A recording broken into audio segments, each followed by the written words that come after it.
कमलनाथ और अखिलेश यादव के चुनावी विवाद के बाद आया चौंकाने वाला ओपिनियन पोल।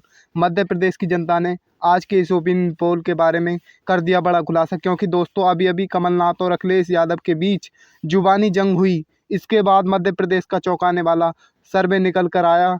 क्या अब की बार मध्य प्रदेश में बनेगी कांग्रेस पार्टी की सरकार? क्या अब की बार कमलनाथ का बयान अखिलेश वखिलेश को देगा धोखा? नमस्कार दोस्तों, आप देख रहे हैं पॉलिटिकल न्यूज़ विचार नंबर 1। दोस्तों आज के इस वीडियो में हम बात करेंगे मध्य प्रदेश के विधानसभा चुनाव के ओपिनियन पोल के बारे में। दोस्तों जैसा कि आपको पता है, अब से कुछ दिन बाद मध्य प्रदेश में विधानसभा चुनाव होने वाला है। अब की बार मध्य प्रदेश में किस पार्टी की सरकार बन सकती है? क्या मध्य प्रदेश में कांग्रेस पार्टी की सरकार बनेगी या मध्य प्रदेश में फिर से बीजेपी पार्टी की सरकार बनेगी? क्या अखिलेश यादव समाजवादी की सरकार बनेगी? तो चलिए दोस्तों आज के इस ओपिनियन पोल को शुरू करते हैं। यदि आपने अभी तक हमारे चैनल को सब्सक्राइब नहीं किया है तो प्लीज़ हमारे चैनल को सब्सक्राइब अवश्य कर लें और वीडियो के कमेंट में अपनी राय अवश्य लिखें। तो चलिए दोस्तों वीडियो को शुरू करते हैं। तो चलिए दोस्तों सबसे पहले हम बात कर लेते हैं ग्वालियर की। ग्वालियर में 6 विधानसभा सीट हैं, जिसमें से भाजपा के खाते में 3, वह कांग्रेस पार्टी के खाते में 3, अन्य को 0 सीट मिलने का अनुमान लगाया जा रहा है। दोस्तों ग्वालियर के अंदर दोनों पार्टियों को कांटे की टक्कर देखने को मिल सकती है। तो चलिए दोस्तों बात कर लेते हैं उसके बाद उज्जैन की। उज्जैन के अंदर लोकसभा की 7 सीट हैं, जिसमें से बीजेपी के खाते में 2 व कांग्रेस पार्टी को 5 सीट मिलने का अनुमान लगाया जा रहा है। यहाँ पर बीजेपी को नुकसान का सामना करना पड़ सकता है। तो चलिए दोस्तों आगे बात कर लेते हैं अब जबलपुर की। जबलपुर के अंदर लोकसभा की 8 सीटें, जिसमें से बीजेपी के खाते में 4 व कांग्रेस पार्टी के खाते में 4, अन्य को 0 सीट मिलने का अनुमान लगाया जा रहा है। यहाँ पर भी दोनों पार्टियों को कांटे की टक्कर देखने को मिल सकती है। चलिए उसके बाद बात कर लेते हैं इंदौर की। इंदौर के अंदर लोकसभा की 9 सीटें, जिसमें से बीजेपी के खाते में 6 व कांग्रेस पार्टी के खाते में 3। चलिए दोस्तों अब आगे बात कर देते हैं श्योरपुर की। श्योरपुर के अंदर लोकसभा की 2 सीटें हैं, जिसमें से भाजपा को 0 व कांग्रेस को 2 की 2 सीट मिलने का अनुमान लगाया जा रहा है। तो चलिए दोस्तों अब बात कर लेते हैं श्योरपुर में 2 की 2 सीट कांग्रेस को मिल रही है। चलिए दोस्तों अगर बात कर लेते हैं मुरैना की। मुरैना के अंदर लोकसभा की 6 सीट है, जिसमें से बीजेपी के खाते में 4 व कांग्रेस पार्टी को 2, अन्य को 0 सीट मिलने का अनुमान लगाया जा रहा है। तो चलिए दोस्तों अब बात कर लेते हैं दतिया की। दतिया के अंदर लोकसभा की 3 सीट हैं, जिसमें से 3 की 3 सीट कांग्रेस पार्टी को मिलती नजर आ रही है। ऐसा लग रहा है कि यहाँ पर कांग्रेस पार्टी का गढ़ है। तो चलिए दोस्तों यहाँ पर जो सर्वे निकल का आया आप कमेंट बॉक्स में अवश्य लिखें। तो चलिए दोस्तों अब बात कर लेते हैं दमोह की। दमोह में लोकसभा की 4 सीट हैं, जिसमें से बीजेपी के खाते में 2 व कांग्रेस पार्टी को 2 सीट मिलने का अनुमान लगाया जा रहा है। तो चलिए दोस्तों अब बात कर लेते हैं पन्ना की। पन्ना के अंदर लोकसभा की 3 सीट हैं, जिसमें से बीजेपी के खाते में 1 व कांग्रेस पार्टी को 2 सीट मिलने का अनुमान लगाया जा रहा है।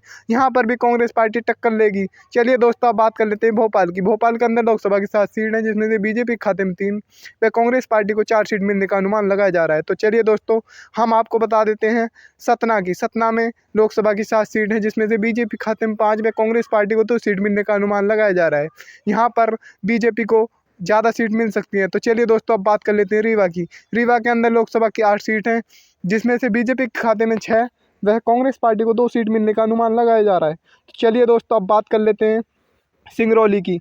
सिंगरौली के अंदर लोकसभा की 3 सीट है, जिसमें से 3 की 3 सीट कांग्रेस पार्टी को मिलती नजर आ रही है। ऐसा लगता है यहाँ पर सिंगरौली के अंदर कांग्रेस पार्टी का गढ़ है, यहाँ पर काफ़ी सीट मिल रही है। तो चलिए दोस्तों अब बात कर ले शहडोल की। शहडोल के अंदर लोकसभा की 3 सीट है, जिसमें बीजेपी के खाते में 1 व कांग्रेस पार्टी को 2 सीट मिलने का अनुमान लगाए जा रहे हैं। तो चलिए दोस्तों अब बात कर लेते हैं शिवपुरी की। शिवपुरी के अंदर लोकसभा की 5 सीट है, जिसमें से बीजेपी के खाते में 2 व कांग्रेस पार्टी को 3 सीट मिलने का अनुमान लगाया जा रहा है। तो चलिए दोस्तों अब बात कर लेते हैं हम गुन्ना की। गुना के अंदर लोकसभा की 4 सीट हैं, 4 की 4 सीट कांग्रेस पार्टी को मिलती नजर आ रही है। ऐसा लगता है यहाँ पर भी कांग्रेस पार्टी का गढ़ है, बीजेपी को काफ़ी नुकसान का सामना करना पड़ेगा गुना के अंदर। चलिए दोस्तों अब बात कर लेते हैं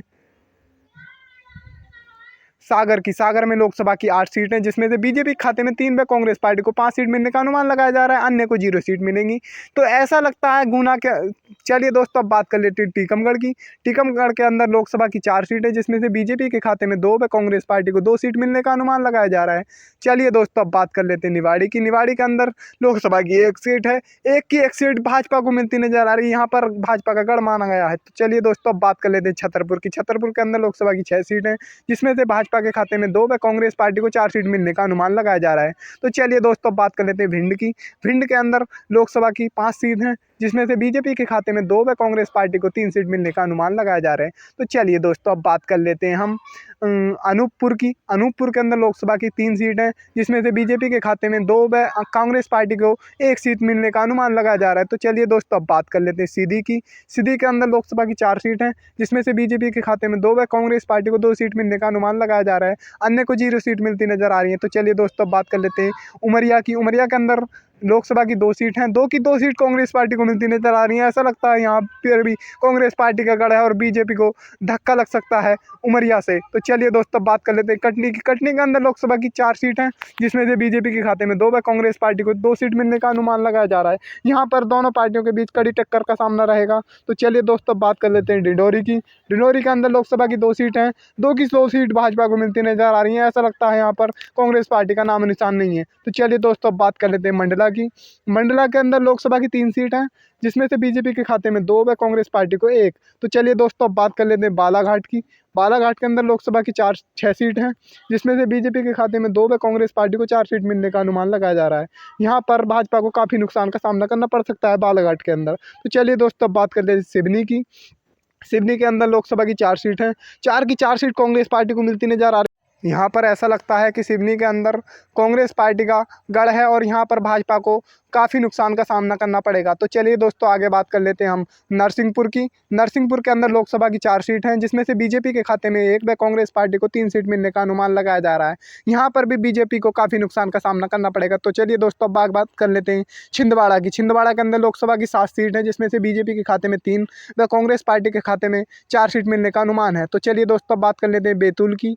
बैतूल के अंदर लोकसभा की 5 सीट हैं, जिसमें से बीजेपी के खाते में 3 व कांग्रेस पार्टी को 2 सीट मिलने का अनुमान लगाया जा रहा है। तो चलिए दोस्तों अब बात कर लेते हैं हरदा की। हरदा के अंदर लोकसभा की 2 सीट हैं, जिसमें से कांग्रेस पार्टी को 2 की 2 सीट मिलने का अनुमान लगाया जा रहा है। हरदा के अंदर भी बीजेपी का नामो निशान नहीं है। तो चलिए दोस्तों अब बात कर लेते हैं होशंगाबाद की। होशंगाबाद के अंदर लोकसभा की 4 सीट है, जिसमें से बीजेपी के खाते में 2 व कांग्रेस पार्टी को 2 सीट मिलने का अनुमान लगाया जा रहा है। यहाँ पर भी दोनों के बीच कांटे की टक्कर रहने वाली है। तो चलिए दोस्तों आगे बात कर लेते हैं रायसेन की। रायसेन के अंदर लोकसभा की 4 सीट हैं, जिसमें से बीजेपी के खाते में 2 व कांग्रेस पार्टी को 2 सीट मिलने का अनुमान लगाया जा रहा है।